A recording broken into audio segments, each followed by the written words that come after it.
ನಮಸ್ ನಮಸ್ತೆ ಮಕ್ಕಳ. Succeed E learning ಆ್ಯಪ್ಗೆ ನಿಮ್ಗೆಲ್ರಿಗೂ ಸ್ವಾಗತ. ಇವತ್ತು ನಾನು ನಿಮಗೆ ತಿಳಿಸಕ್ಕೆ ಬಂದಿರುವಂತಹ ವಿಷಯ ಭೂಗೋಳಶಾಸ್ತ್ರ ಅಧ್ಯಾಯ 3 ಭಾರತದ ವಾಯುಗುಣ. ಇಂದು ನಾವು ನಮ್ಮ ದೇಶದ ವಾಯುಗುಣದ ಬಗ್ಗೆ ಕಲಿಯೋಣ. ಭಾರತದಲ್ಲಿ ಉಷ್ಣವಲಯದ ಮಾನ್ಸೂನ್ ಮಾದರಿಯ ವಾಯುಗುಣ ಇದೆ. ಕಾರಣವೇನು ಅಂತ ಅಂದರೆ ನಮ್ಮ ದೇಶದ ಬಹುಭಾಗವು ಉಷ್ಣವಲಯದಲ್ಲಿದೆ ಮತ್ತು ವಾಯುಗುಣವು ಹೆಚ್ಚಾಗಿ ಮಾನ್ಸೂನ್ ಮಾರುತಗಳ ಪ್ರಭಾವಕ್ಕೆ ಒಳಪಟ್ಟಿದೆ. ಭಾರತದ ವಾಯುಗುಣದ ಮೇಲೆ ಪ್ರಭಾವ ಬೀರುವ ಪ್ರಮುಖ ಅಂಶಗಳು ಯಾವುದು ಅಂತ ಅಂದರೆ ಸ್ಥಾನ, ಜಲರಾಶಿಗಳು, ಮೇಲ್ಮೈಲಕ್ಷಣ ಮತ್ತು ಮಾನ್ಸೂನ್ ಮಾರುತಗಳು. ಅಷ್ಟೇ ಅಲ್ಲ, ದೇಶದ ವಾಯುಗುಣವು ಪ್ರದೇಶದಿಂದ ಪ್ರದೇಶಕ್ಕೆ ಮತ್ತು ಋತುಮಾನದಿಂದ ಋತುಮಾನಕ್ಕೆ ಅಂದರೆ ಕಾಲದಿಂದ ಕಾಲಕ್ಕೆ ಬದಲಾಗುತ್ತಲೇ ಇರುತ್ತೆ. ನಾವು ಈ ಅಧ್ಯಾಯದಲ್ಲಿ ಭಾರತದ ವಾಯುಗುಣವನ್ನು ಅಭ್ಯಾಸ ಮಾಡ್ತಿದ್ದೇವೆ.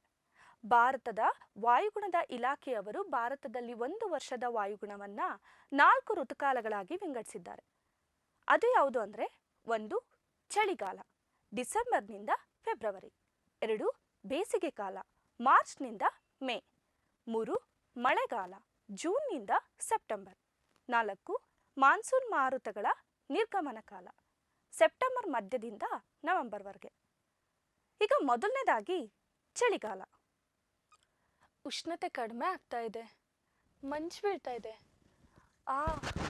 ಎಷ್ಟು ಚಳಿ ಅನ್ನಿಸ್ತಿದೆ.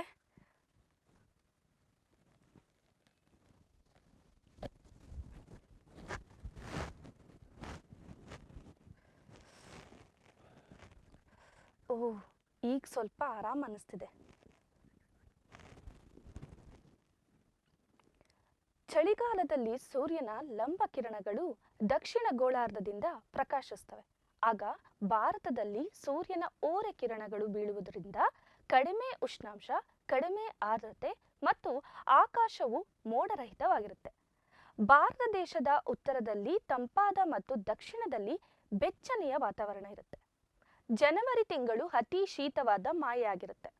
ಕಾಶ್ಮೀರ ಮತ್ತು ಹಿಮಾಚಲ ಪ್ರದೇಶಗಳ ಪರ್ವತಗಳಲ್ಲಿ ಅತಿ ಕಡಿಮೆ ಉಷ್ಣಾಂಶವು ದಾಖಲಾಗಿರುತ್ತೆ. ಕಾರ್ಗಿಲ್ ಸಮೀಪದಲ್ಲಿರುವ ಡ್ರಾಸ್ ಎಂಬ ಪ್ರದೇಶದಲ್ಲಿ ಭಾರತದಲ್ಲೇ ಅತಿ ಕಡಿಮೆ ಉಷ್ಣಾಂಶ ಅಂದರೆ -40°C ದಾಖಲಾಗುತ್ತೆ. ನಂತರ ಇಬ್ಬನಿ ಮತ್ತೆ ಕಾವಳಗಳು. ಸರ್ವೇ ಸಾಮಾನ್ಯವಾಗಿ ಪರ್ವತ ಭಾಗಗಳಲ್ಲಿ ಹೆಚ್ಚು ಹಿಮವೃಷ್ಟಿ ಅಂದರೆ ಹಿಮಮಳೆಯಾಗುತ್ತೆ. ಈ ಅವಧಿಯಲ್ಲಿ ಭಾರತವು ತನ್ನ ವಾರ್ಷಿಕ ಮಳೆಯಲ್ಲಿ 2% ಮಾತ್ರ ಪಡೆಯುತ್ತೆ. ನಂತರ ಎರಡನೇದಾಗಿ ಬೇಸಿಗೆ ಕಾಲ. ಸೂರ್ಯನ ಸುಡುಕಿರಣಗಳು, ತುಂಬಾ ಶೆಕೆ ಆಗ್ತಿದೆ.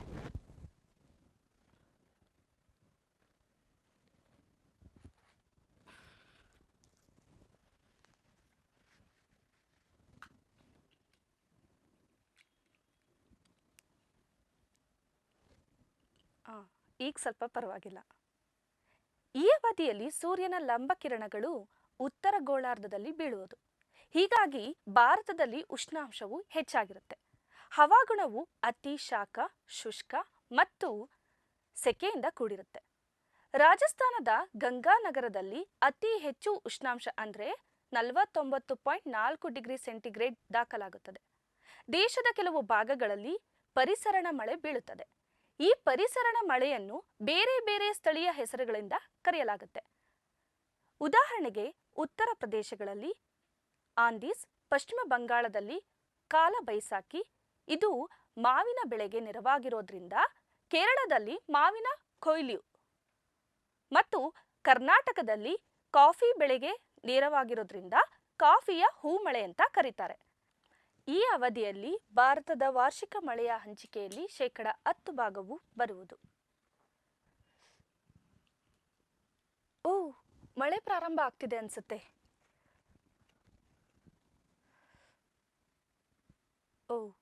ಮಳೆಗಾಲ ಪ್ರಾರಂಭ ಆಯಿತು ಅಂತ ಅನ್ಸುತ್ತೆ. ಮೂರನೇದಾಗಿ ಮಳೆಗಾಲ. ಭಾರತದಲ್ಲಿ ಮಳೆಗಾಲವನ್ನು ನೈಋತ್ಯ ಮಾನ್ಸೂನ್ ಮಾರುತಗಳ ಕಾಲ ಅಂತಲೂ ಕರೀತಾರೆ. ಬೇಸಿಗೆಯ ಕೊನೆಯಲ್ಲಿ ಉಷ್ಣಾಂಶವು ಹೆಚ್ಚಾಗಿರೋದ್ರಿಂದ ಭಾರತದ ಮಧ್ಯಭಾಗದಲ್ಲಿ ಕಡಿಮೆ ಒತ್ತಡ ಪ್ರದೇಶವು ನಿರ್ಮಾಣವಾಗುತ್ತೆ. ಇದಕ್ಕೆ ವಿರುದ್ಧವಾಗಿ ಹಿಂದೂ ಸಾಗರದಲ್ಲಿ ಅಧಿಕ ಒತ್ತಡವಿರುತ್ತೆ. ಆದ್ದರಿಂದ ತೇವಾಂಶಭರಿತ ಮಾರುತಗಳು ನೈಋತ್ಯದಿಂದ ಭಾರತದೆಡೆಗೆ ಬೀಸುತ್ತವೆ. ಇವು ದೇಶದ ವಿವಿಧ ಭಾಗಗಳಿಗೆ ಮಳೆಯನ್ನ ತರಿಸುತ್ತೆ. ದೇಶದ ವಾರ್ಷಿಕ ಮಳೆಯ ಹಂಚಿಕೆಯಲ್ಲಿ 75% ಈ ಋತುವಿನಲ್ಲಿ ಬರುವುದು. ನೈಋತ್ಯ ಮಾನ್ಸೂನ್ ಮಾರುತಗಳನ್ನು ಅರಬ್ಬಿ ಸಮುದ್ರದ ಶಾಖೆ ಮತ್ತು ಬಂಗಾಳ ಕೊಲ್ಲಿಯ ಶಾಖೆ ಎಂದು ಎರಡು ಭಾಗವಾಗಿ ವಿಂಗಡಿಸಬಹುದು. ಮಳೆಯ ಪ್ರಮಾಣವು ಪಶ್ಚಿಮ ಘಟ್ಟಗಳ ಪೂರ್ವ ಭಾಗಗಳಿಗೆ ಹೋದಂತೆ ಕಡಿಮೆ ಆಗೋದ್ರಿಂದ ಈ ಭಾಗವನ್ನು ಮಳೆ ನೆರಳಿನ ಪ್ರದೇಶ ಅಂತ ಕರೀತಾರೆ. ಮೇಘಾಲಯದ ಮಾಸಿನ್ ರಾವ್ನಲ್ಲಿ ಭಾರತದಲ್ಲೇ ಅತಿ ಹೆಚ್ಚು ಮಳೆ ಬೀಳುತ್ತೆ. ಇನ್ನು ನಾಲ್ಕನೇದಾಗಿ ನೋಡೋದಾದ್ರೆ ಮಾನ್ಸೂನ್ ಮಾರುತಗಳ ನಿರ್ಗಮನ ಕಾಲ. ಅಕ್ಟೋಬರ್ ತಿಂಗಳ ಆರಂಭದಲ್ಲಿ ಉಷ್ಣಾಂಶವು ಕಡಿಮೆ ಆಗೋದ್ರಿಂದ ಭೂಭಾಗದಲ್ಲಿ ಕಡಿಮೆ ಒತ್ತಡ ಪ್ರದೇಶವು ಕ್ಷೀಣಗೊಂಡು ಅಲ್ಲಿ ಅಧಿಕ ಒತ್ತಡ ಪ್ರದೇಶವು ನಿರ್ಮಾಣಗೊಳ್ಳುವುದು. ಅರಬ್ಬಿ ಸಮುದ್ರದಲ್ಲಿ ಹೆಚ್ಚು ಒತ್ತಡ ಮತ್ತು ಬಂಗಾಳ ಕೊಲ್ಲಿಯಲ್ಲಿ ಕಡಿಮೆ ಒತ್ತಡ ಪ್ರದೇಶವನ್ನು ನಿರ್ಮಾಣವಾಗುವುದು. ಇದರ ಪರಿಣಾಮವಾಗಿ ನೈಋತ್ಯ ಮಾನ್ಸೂನ್ ಮಾರುತಗಳು ಹಿಂದಿರುಗುತ್ತವೆ. ಅವು ಈಶಾನ್ಯದಿಂದ ನೈಋತ್ಯದ ಕಡೆಗೆ ಬೀಸುವುದು. ಆದ್ದರಿಂದಲೇ ಈ ಅವಧಿಯನ್ನು ಈಶಾನ್ಯ ಮಾನ್ಸೂನ್ ಮಾರುತಗಳ ಕಾಲ ಅಂತ ಕರೀತಾರೆ. ಈ ಅವಧಿಯಲ್ಲಿ ಹವಾಗುಣವು ಅಸ್ಥಿರವಾಗಿರುತ್ತೆ. ಈ ಅವಧಿಯಲ್ಲಿ ದೇಶದ ಒಟ್ಟು ಮಳೆಯ ಹಂಚಿಕೆಯಲ್ಲಿ 13% ಬರುವುದು. ಈ ಋತುಕಾಲದಲ್ಲಿ ಆಗಾಗ್ಗೆ ಉಷ್ಣವಲಯದ ಆವರ್ತ ಮಾರುತಗಳು ಅಂದ್ರೆ ಸೈಕ್ಲೋನ್ ಬಂಗಾಳ ಕೊಲ್ಲಿಯಲ್ಲಿ ಸಂಭವಿಸಿ ಕೆಲವೊಮ್ಮೆ ಅಪಾರ ಹಾನಿ ಉಂಟು ಮಾಡುತ್ತೆ. ನಂತರ ಮುಂದಿನ ವಿಷಯ ಮಳೆಯ ಹಂಚಿಕೆ. ಮಳೆಯ ಪ್ರಮಾಣವನ್ನಾಧರಿಸಿ ಭಾರತವನ್ನು 3 ಪ್ರಮುಖ ಭಾಗಗಳಾಗಿ ವಿಂಗಡಿಸಬಹುದು. ಅದರಲ್ಲಿ ಮೊದಲನೇದು ಕಡಿಮೆ ಮಳೆ ಬೀಳುವ ಪ್ರದೇಶ. ಇದು ವರ್ಷದಲ್ಲಿ 50 ಸೆಂಟಿಮೀಟರ್ಗಳಿಗಿಂತ ಕಡಿಮೆ ಮಳೆ ಬೀಳುವ ಭಾಗಗಳನ್ನು ಒಳಗೊಂಡಿದೆ. ಇದರಲ್ಲಿ ಕಚ್ನ ಪಶ್ಚಿಮ ಭಾಗ, ರಾಜಸ್ಥಾನದ ಥಾರ್ ಮರುಭೂಮಿ ಹಾಗೂ ಅದರ ಸುತ್ತಮುತ್ತಲಿನ ಪಂಜಾಬ್, ಹರಿಯಾಣ ಮತ್ತು ಗುಜರಾತ್ ಇತ್ಯಾದಿ.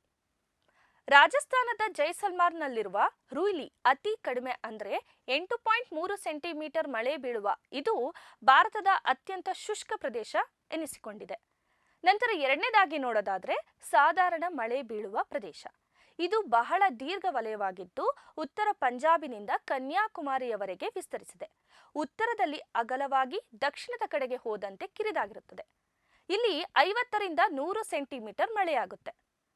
ನಂತರ ಮೂರನೇದಾಗಿ ನೋಡೋದಾದ್ರೆ ಅಧಿಕ ಮಳೆಯಾಗುವ ಪ್ರದೇಶ. 100 ರಿಂದ 250 ಸೆಂಟಿಮೀಟರ್ ಮಳೆಯಾಗುವ ಪ್ರದೇಶ ಅಂತ ಕರಿತೀವಿ. ಇದನ್ನು 4 ಪ್ರತ್ಯೇಕ ವಲಯಗಳಾಗಿ ವಿಂಗಡಿಸಲಾಗಿದೆ.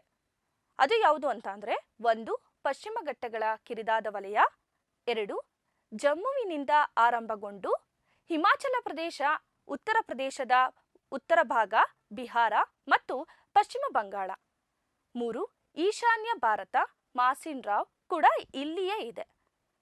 ನಂತರ 4 ಪಶ್ಚಿಮ ಸಮುದ್ರ ತೀರ ಪ್ರದೇಶ. ಇಲ್ಲಿಗೆ ಈ ಅಧ್ಯಾಯವು ಮುಕ್ತಾಯವಾಗಿದೆ. ಇದನ್ನೆಲ್ಲ ತಿಳಿದುಕೊಂಡ್ಮೇಲೆ ನಿಮಗೆ ಆಸಕ್ತಿ ಉಂಟಾಗಿದೆ ಅಲ್ವೇ? ಆಗಾಗ ಮನನ ಮಾಡಿಕೊಳ್ಳಲು ಸಕ್ಸೀಡ್ ಇ ಲರ್ನಿಂಗ್ ಆ್ಯಪನ್ನು ನೋಡ್ತಾ ಇರಿ.